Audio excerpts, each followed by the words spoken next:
Selamat malam, saudara-saudara yang dikasihi dalam Tuhan. Malam ini mari kita mengambil waktu sejenak untuk menenangkan hati kita dan bersyukur atas berkat dan perlindungan Tuhan sepanjang hari ini. Mari kita siapkan hati untuk merenungkan firman-Nya. Kita berdoa. Bapa yang Maha Kudus, kami datang di hadapan-Mu dengan hati yang penuh syukur. Terima kasih untuk hari ini dan untuk kesempatan kami berkumpul bersama untuk mendengarkan firman-Mu. Kiranya Roh Kudus-Mu hadir di tengah kami, memberikan pengertian dan menguatkan hati kami melalui renungan malam hari ini.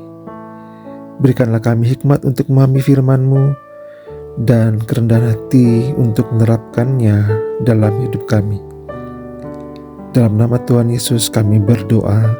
Amin.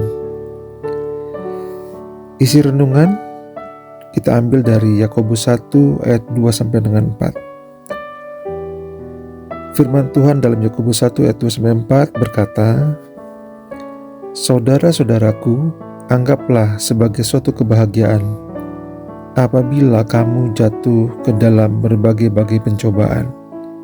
Sebab kamu tahu bahwa ujian terhadap imanmu itu menghasilkan ketekunan.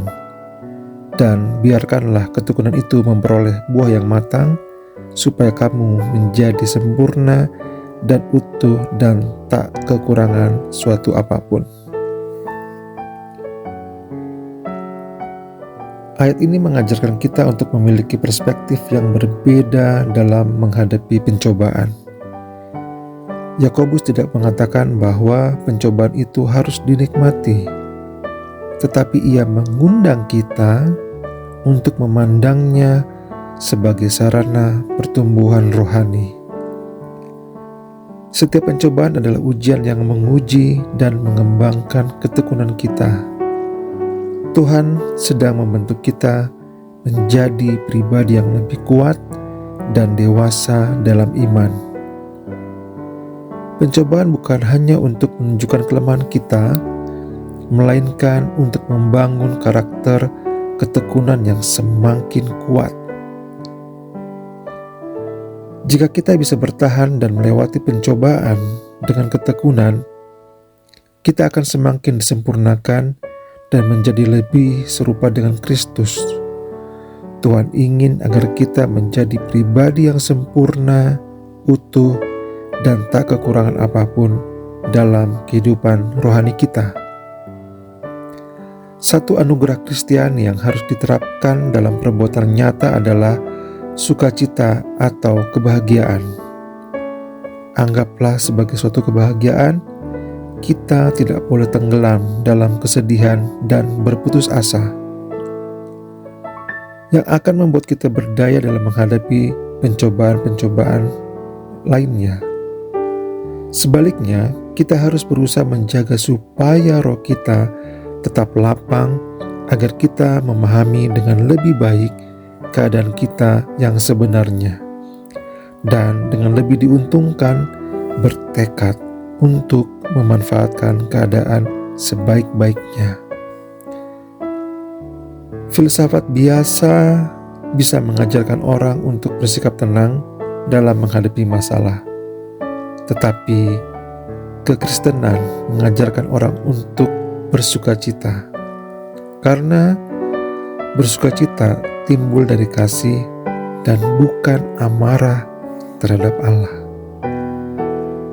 Dalam sukacita, kita menyerupai Kristus sebagai kepala kita, dan itu menjadi tanda bahwa kita sudah diangkat menjadi anak-Nya.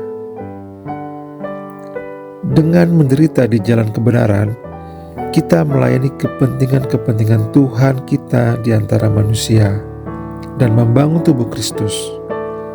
Ujian-ujian kita akan membuat cemerlang anugerah-anugerah kita pada saat ini dan mahkota kita pada akhirnya.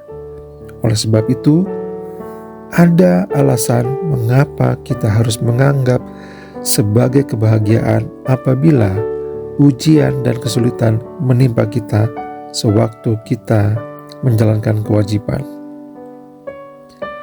Berikut langkah praktis dalam menghadapi pencobaan. Bagaimana kita bisa menerapkan nasihat Yakobus ini? Ada beberapa langkah yang bisa kita ambil. Pertama, berdoa dan berserah kepada Tuhan. Setiap kali kita menghadapi masalah, berdoalah. Mintalah kekuatan kepada Tuhan untuk menjalani setiap tantangan dengan iman dan kesabaran.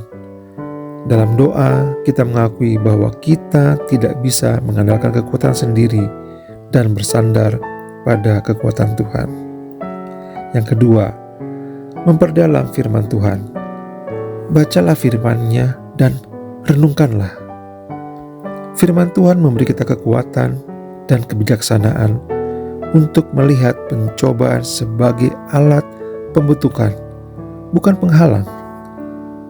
Seperti yang tertulis dalam Roma 5 ayat 3-4, bahwa pencobaan menghasilkan ketekunan, ketekunan menghasilkan tahan uji, dan tahan uji menghasilkan kepada pengharapan.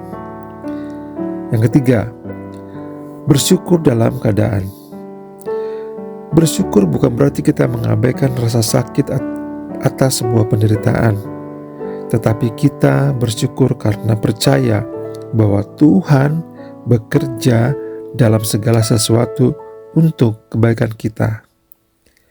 Kita diberi sebuah ujian yang menandakan bahwa kita akan diarahkan kepada kualitas pribadi yang bernilai tinggi atas lulusnya dari ujian yang kita lewati. Sehingga sikap bersyukur membuat kita fokus pada kasih setia Tuhan dan bukan pada masalah kita. Yang keempat, mengingat pengalaman orang lain yang berhasil melewati percobaan. Kita bisa baca kesaksian orang lain atau cerita tokoh Alkitab yang tetap setia di tengah pencobaan. Misalnya Ayub, yang tetap setia walaupun dia kehilangan segalanya. Pengalaman mereka dapat menguatkan kita dan mengingatkan kita bahwa Tuhan tetap setia dan tidak meninggalkan umat-Nya. Jadi, saudara-saudari yang terkasih, mari kita mengubah cara pandang kita dalam menghadapi pencobaan. Ketika tantangan datang, jangan melihatnya sebagai tanda bahwa Tuhan telah meninggalkan kita, tapi sebaliknya, anggaplah sebagai kesempatan untuk bertumbuh, menjadi lebih kuat, dan lebih dekat dengannya. Percayalah bahwa Tuhan memiliki rencana yang baik, dan pencobaan itu adalah caranya untuk memurnikan iman kita. Mari kita berdoa. Tuhan Yesus yang penuh kasih, kami mengucap syukur atas firman-Mu malam ini. Tolonglah kami untuk menghadapi setiap pencobaan dengan iman dan ketekunan, serta mempercayai bahwa Engkau selalu menyertai kami.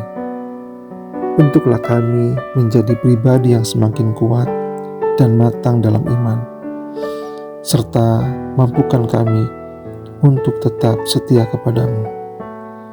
Biarlah hidup kami menjadi kesaksian akan kasih dan kuasa-Mu bagi orang-orang di sekitar kami. Terima kasih Tuhan Yesus, di dalam nama-Mu kami berdoa. Amin. Saudara-saudara, terima kasih karena sudah bergabung dalam channel kami ini. Dan biarlah channel ini bisa menjadi berkat buat saudara-saudara yang mendengarkannya. Dan jangan lupa untuk subscribe, like, dan komen agar channel ini bertumbuh dan menjadi berkat untuk kita bersama. Sekali lagi, terima kasih dan Tuhan Yesus memberkati.